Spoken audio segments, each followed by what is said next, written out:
Let's get to some of the biggest names on the waiver wire, and you have a stack for us. We mentioned the Jaguars offense, some good things going on there, but as we know, that defense really has been a complete problem, especially in the passing game. And now we have Drake Maye and Pop Douglas coming to London to potentially take advantage of that and help our fantasy lineup. So talk about the rookie QB and apparently his number one wide receiver.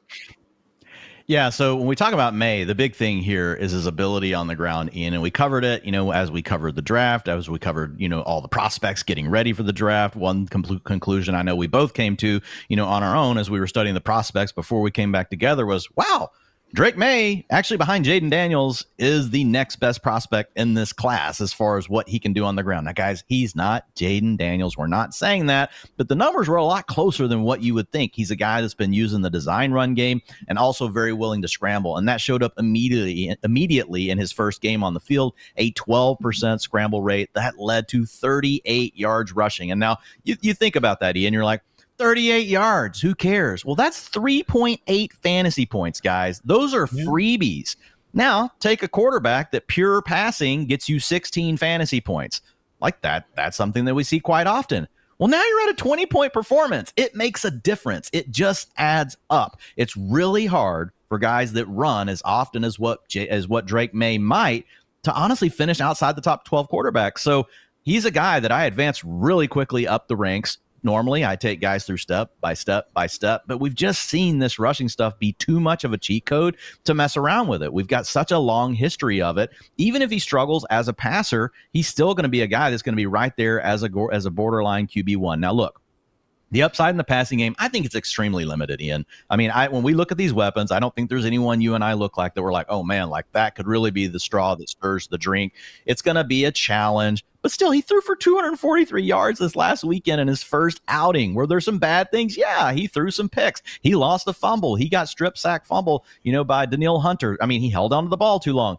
But he did energize the offense, man. 243 yards. You would have thought that was not possible 2 weeks ago with Jacoby Brissett. It wasn't possible 2 weeks ago with Jacoby Brissett. So the other thing you get here is you get a Jaguars matchup, man. The Jaguars have been the number one fantasy boost to quarterbacks this season per our DVP tool over on Fantasy Life. 4.8 additional points to the opposing quarterbacks over what they typically average. So this is a really great spot for Drake Maye. If you've got a bye week for maybe you've got Caleb Williams and he's been getting hot for you, you're not going to get to have him. You have Dak Prescott. Drake Maye might be the guy in your lineup. And then there is a potential stack. I'm not saying go out of your way to get the stack, but maybe you need a wide receiver. Demario Douglas, man, over the last 4 games, Ian has a 25% target share. He's a guy that we saw do it at the end of last year. We feel pretty confident in his ability to earn targets. Yes, he gets to work as a slot. Yes, he gets mismatches as linebackers. Guess what happens when you get a mismatch against a linebacker with a quarterback actually willing to hold on the ball just a little bit longer and buy some time? A touchdown, a long touchdown where he outruns the linebacker. So that's pretty sweet for you. So when you look at Demario Douglas, his utilization score, over these last 4 games is really up, Ian, 6.5. And if we look at the range of outcomes on guys that have been in that range, 23% of the time they have been a high-end wide receiver 3, 31% of the time a low-end wide receiver 3. So over 50% of the time they've had that wide receiver 3 finish. Don't get crazy and expect more than that, but I do think there's a little more ceiling if Drake Maye continues to really push the ball like he did in this last game.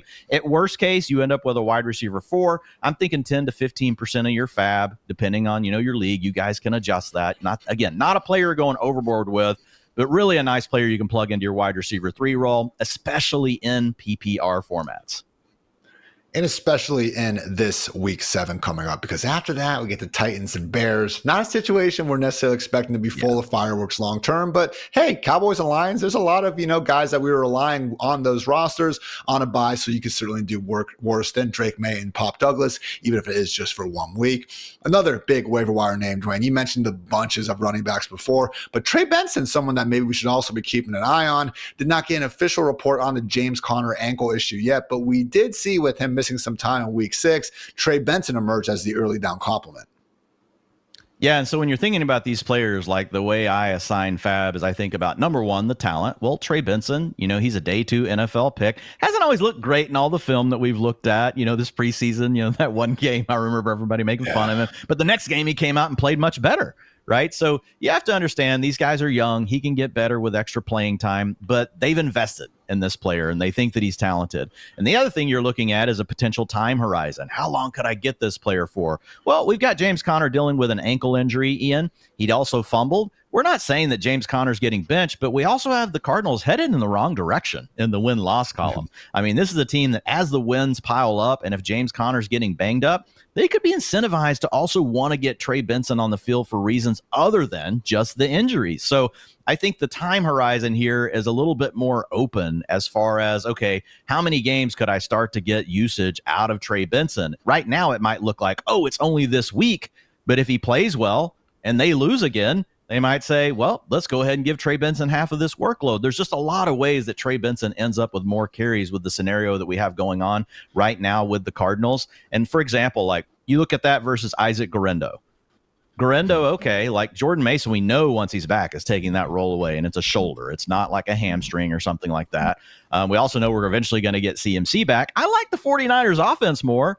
But if I think about the rest of the season, I think Trey Benson probably has a better shot at scoring you fantasy points than Guerendo. Now, if Christian McCaffrey, can't come back for some reason or ruptures his Achilles when he comes back, you're going to wish you had Guerendo. So those are the kind of, I know, knock on wood, but we don't want to make all the dogs freak out, in the Hartitz and McFarland households. But whenever you look at it, you got to think about those things. So the point being, Trey Benson shouldn't be available on all these waiver wires. He might be giving you a spot start this weekend, and he also has the ability to continue to grow his fantasy value as we go. Ian, he's available in 81% of Yahoo leagues. Ooh. And another one that I don't think you're going to have to put a lot of fab on. He's not a guy that's getting talked about a lot this weekend in all the different waiver wire articles across the industry.